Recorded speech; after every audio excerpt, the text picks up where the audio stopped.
It is 11:30 at night. A woman named Stephanie is lying in bed. She cannot sleep. Her phone screen glows in the dark room. She is looking at houses online. Again, Stephanie scrolls through listing after listing. Every house that looks decent costs at least $500,000. She clicks on one.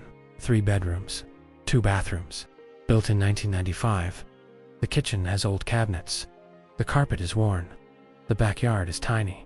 The price, $525,000. The listing calls it a charming starter home. Stephanie laughs, but it is not a happy laugh. She earns $62,000 per year. She has been saving for 3 years. She has $19,000 in the bank. Stephanie does the math in her head for the 100th time. The numbers never work. They never come close to working. She puts down her phone and stares at the ceiling. What am I doing wrong? She whispers to herself. Here's the truth that Stephanie needs to hear. She is not doing anything wrong. The math is broken. The system is broken. And nobody is being honest about it. Today, I am going to show you exactly who can actually afford a $500,000 house in 2026.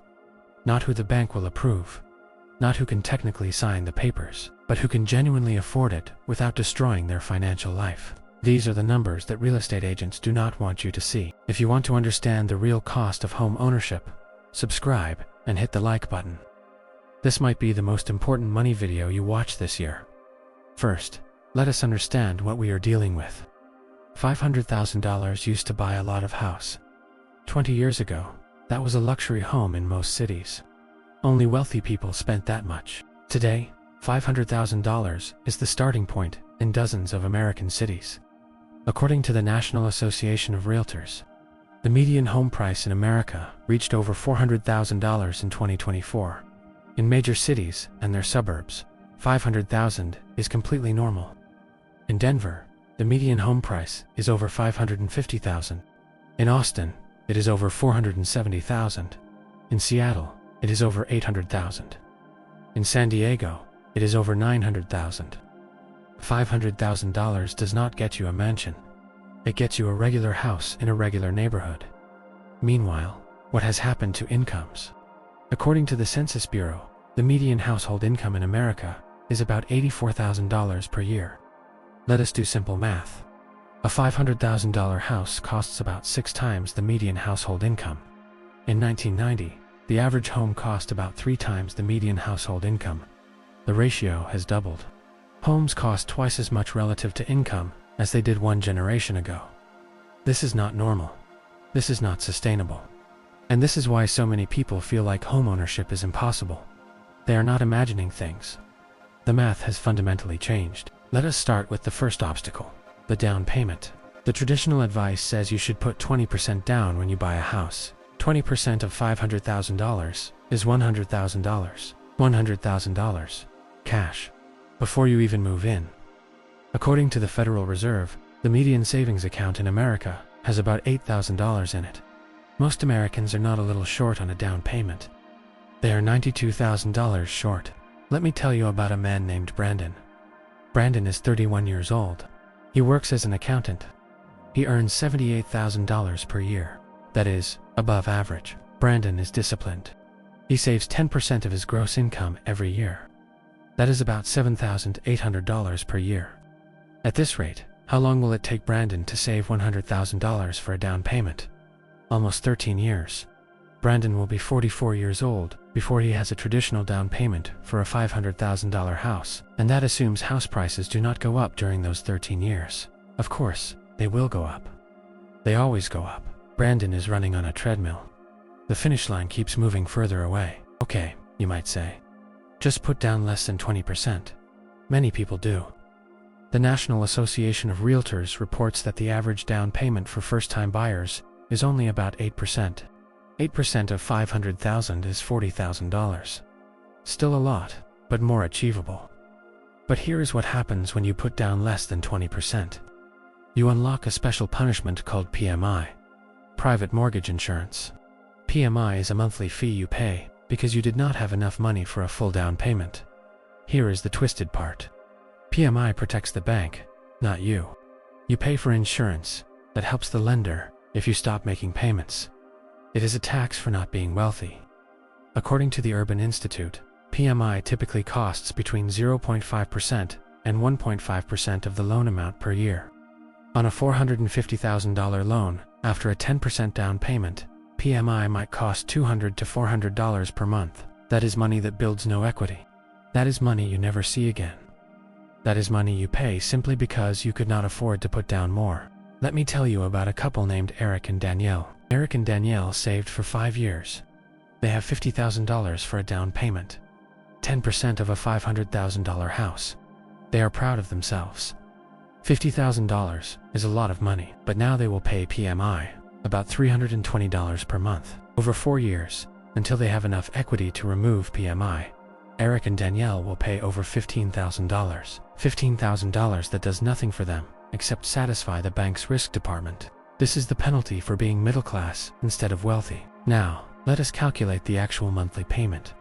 Because this is where people get shocked. Eric and Danielle bought their $500,000 house. They put down $50,000. They have a $450,000 mortgage. Interest rates in 2024 and 2025 have been in the 6 to 7% range, much higher than the 3% rates from a few years ago, at 6.5% interest on a 30-year mortgage. Their monthly payment for principal and interest is about $2,844, but that is just the beginning. Property taxes, according to the Tax Foundation. The average effective property tax rate in America is about 1.1% of home value. On a $500,000 house, that is $5,500 per year, about $458 per month. In some states, like New Jersey or Illinois, property taxes are much higher, 2% or more. That would be over $800 per month. Homeowners insurance. The Insurance Information Institute reports that the average homeowner's insurance premium has risen dramatically. Climate change, natural disasters, and inflation have pushed costs up. The national average is now over $2,000 per year, about $170 per month.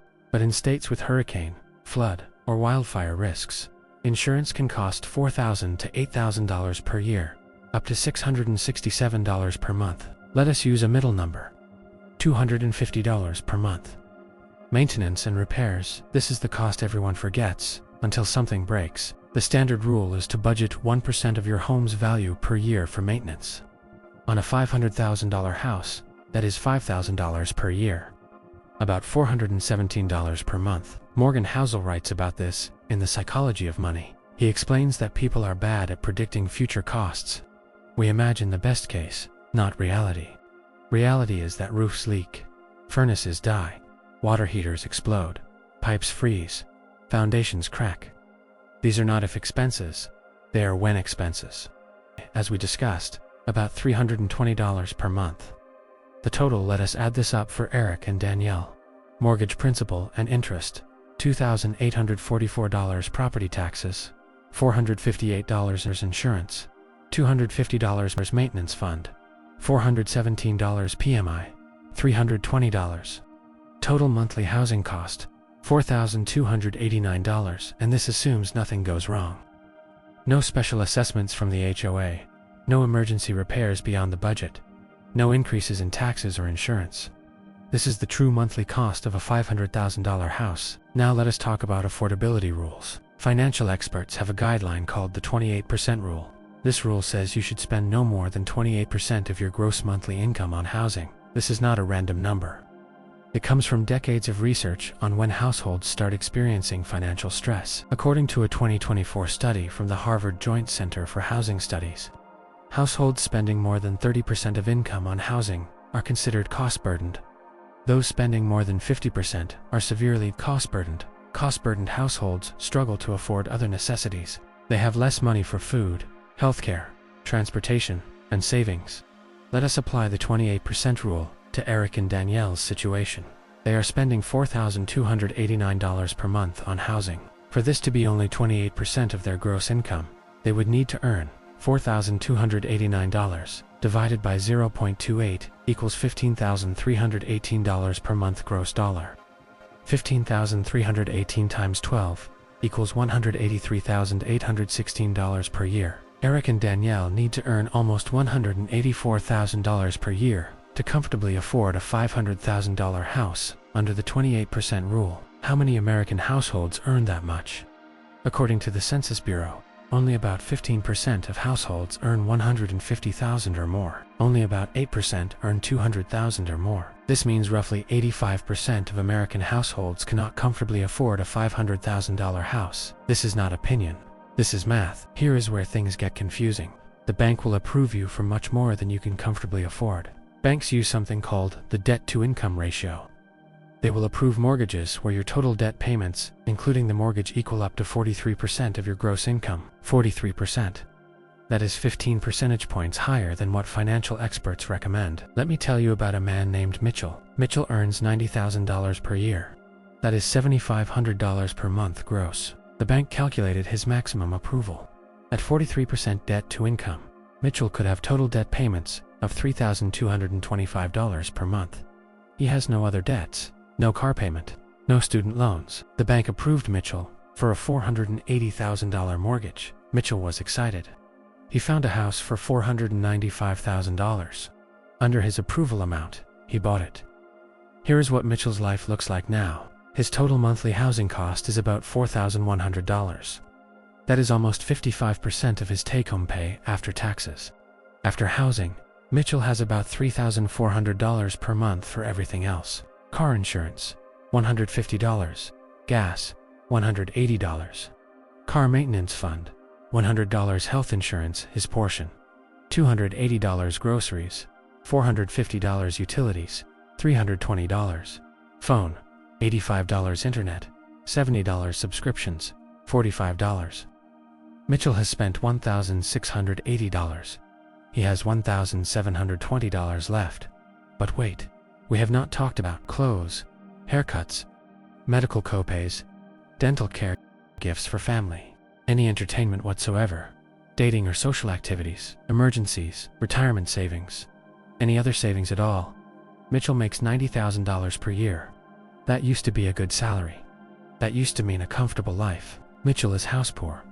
He owns a house but cannot afford to live. Dave Ramsey talks about this in his book, The Total Money Makeover. He says that banks will lend you more than you should borrow.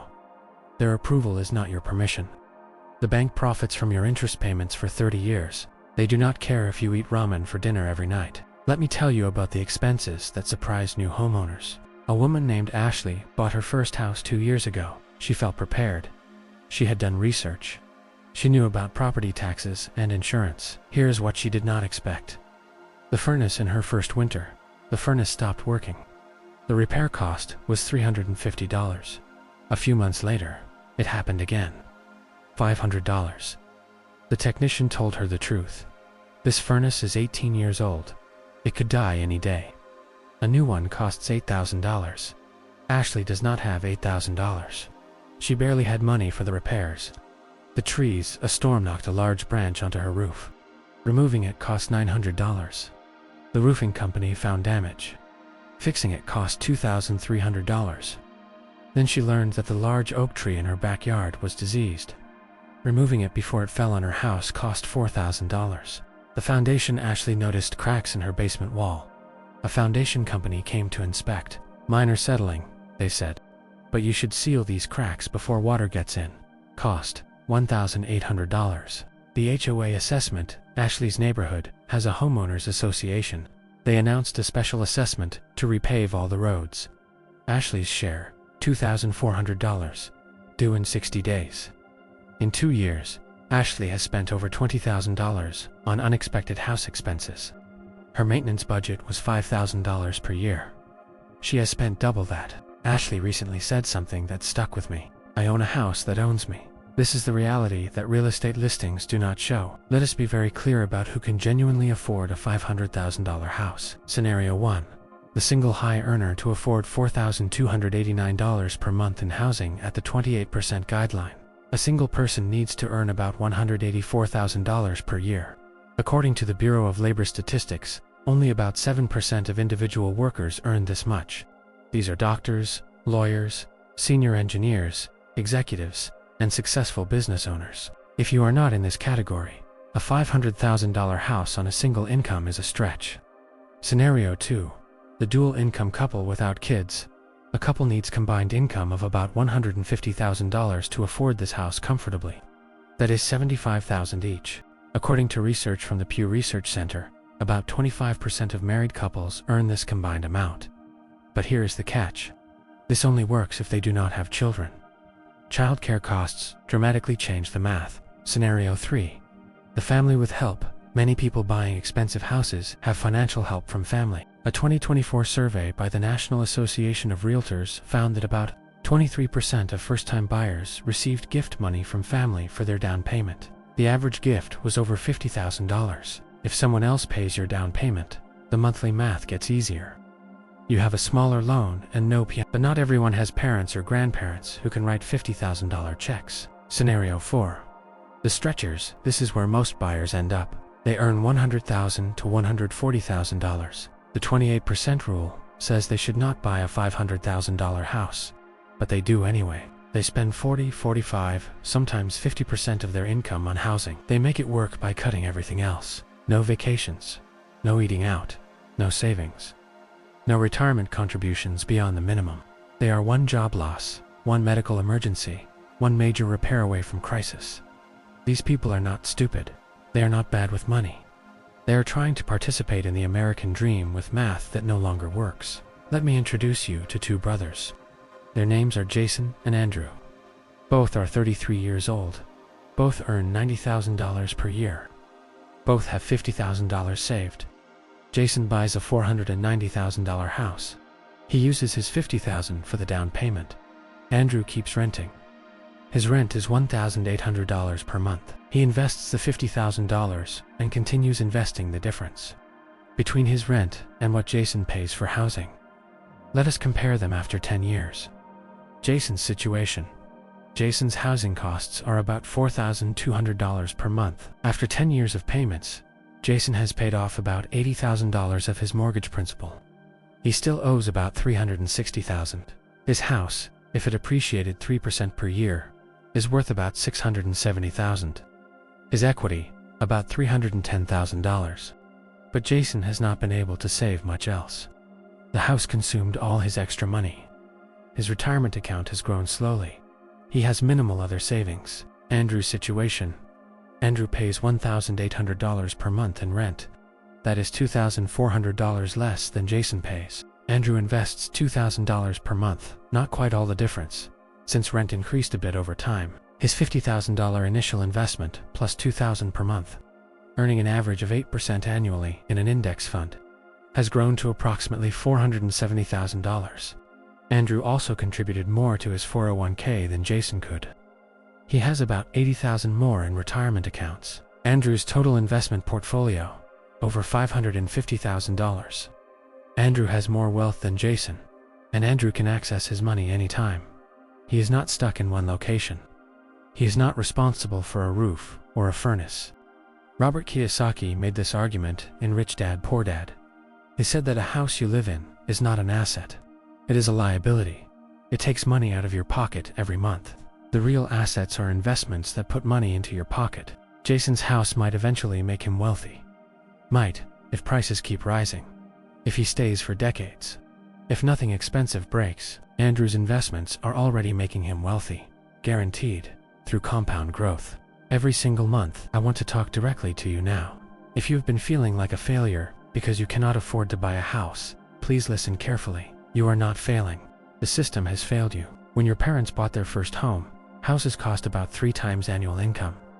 Today, they cost 6 times annual income. When your parents bought their first home, a 20% down payment was achievable in a few years of saving. Today, it takes over a decade.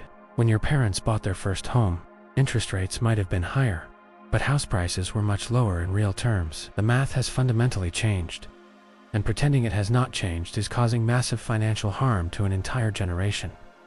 Ramit Sethi writes about this in I Will Teach You to Be Rich. He explains that there are invisible scripts, beliefs we absorb from society without questioning them. One invisible script is that you must own a home to be a successful adult.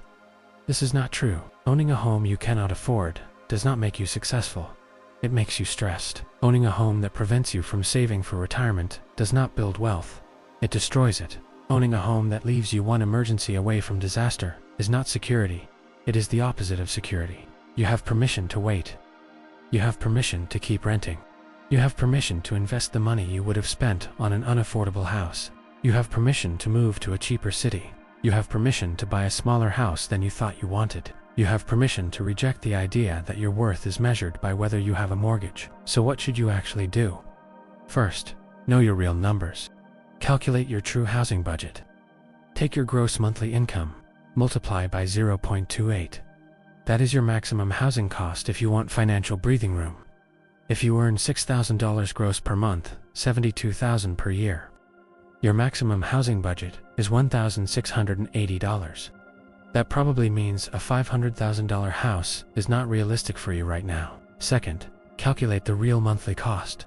Do not just look at the mortgage payment. Add property taxes, insurance, maintenance, and PMI if applicable. The true monthly cost of home ownership is usually 30 to 40% higher than just the mortgage payment. Third, consider the rent versus buy. Math, honestly. In some markets, renting is dramatically cheaper than owning.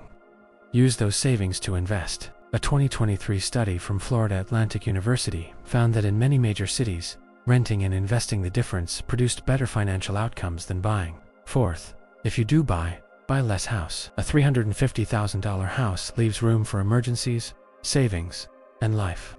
A $500,000 house that you stretch for leaves room for nothing. Fifth, wait for better conditions if possible.